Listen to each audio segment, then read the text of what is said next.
آپ علیہ السلام نے فرمایا، سوچ بچار کے ساتھ کام کرنے سے مطالب آسان ہو جاتے ہیں اور صبر کرنے سے مرغوب چیزیں حاصل ہوتی ہیں۔ لوگوں پر انعام کر کہ وہ تعریف کریں، اپنے مطلوب کو ڈھونڈتا رہ کہ آخر ایک دن مل جائے گا۔ بے شک اگر تو دنیا کی طرف متوجہ ہوگا تو وہ تیری طرف پیٹ کر کے تجھ سے بھاگ جائے گی، اور بلا شبہ اگر تو اس کی طرف پیٹ کر کے اس سے بھاگ جائے گا تو وہ تیری طرف متوجہ ہو جائے گی۔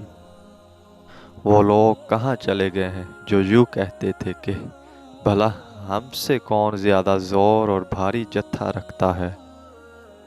جنہوں نے لشکر اور فوجیں جمع کی تھی اور شہروں کے شہر آباد کیے تھے، وہ اب کہاں جا رہے ہیں؟ خبردار، دنیا ایک ایسا گھر ہے کہ جب تک انسان اس سے اپنا دل نہ اٹھائے، اس کی خرابیوں سے کبھی بچ نہیں سکتا، اور اس کی کسی چیز کے ذریعے سے اس کی نجات ممکن نہیں۔ البتہ جو بھلے لوگ اس کو دنیا داروں کے لیے چھوڑ دیتے ہیں، وہ سلامت رہتے ہیں۔ خبردار، تمہاری جانیں ایسی قیمتی ہیں کہ جنت کے سوا کوئی چیز اس کا عوض اور مول نہیں ہو سکتی۔ بس تمہیں چاہیے کہ جنت کے سوا کسی چیز کی عوض اسے فروخت نہ کرو۔ خدا نے جو کچھ تمہارے حصے میں لکھ دیا ہے، اس پر راضی رہ کہ ایمان ٹھیک ہو، اور لوگوں کے لیے وہی چیز پسند کر جو اپنے لیے پسند کرتا ہے کہ اسلام درست ہو۔ سب سے زیادہ اچھی چیز حسن اخلاق ہے، اور سب سے بری شے بے وقوفی ہے۔ تم میں سے زیادہ عقل مند وہ ہے جو زیادہ بخشش کرنے والا ہے۔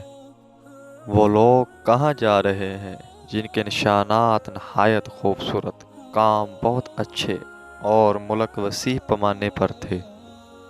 خبردار، جب تک زبانیں چلتی بدن تندرست، اعضاء صحیح و سلامت، میدان کشادہ اور نگاہ وسیع ہے۔ دم نکلنے اور موت کے آنے سے پہلے اعمال صالحہ کر لو۔ اگر ایسا کرو گے تو موت کی دشواریاں آسان ہو جائیں گی، اور عمل کرنے کے لیے موت کے آنے کے منتظر نہ رہو کہ اس وقت تو کچھ نہیں ہو سکے گا۔ تمام مخلوق میں اللہ کے نزدیک سب سے زیادہ گناہ گار وہ شخص ہے جو بوڑھا ہو کر زنا کرتا ہے۔ بے شک تیرے پیچھے وہ موت پڑی ہے جس سے کسی بھاگنے والے کو نجات نہیں، اور وہ ضرور ہر ایک کو پا لیتی ہے۔ امیدوں کی آفت موت کی چڑھائی ہے، بھلائی کی آفت ساتھی کی برائی ہے، اقتدار کی آفت بغاوت اور سرکشی ہے۔ اور آپ علیہ السلام نے فرمایا، 3 چیزیں جنت کے خزانوں میں سے ہیں، یعنی مصیبت، صدقہ اور مرض کو چھپانا۔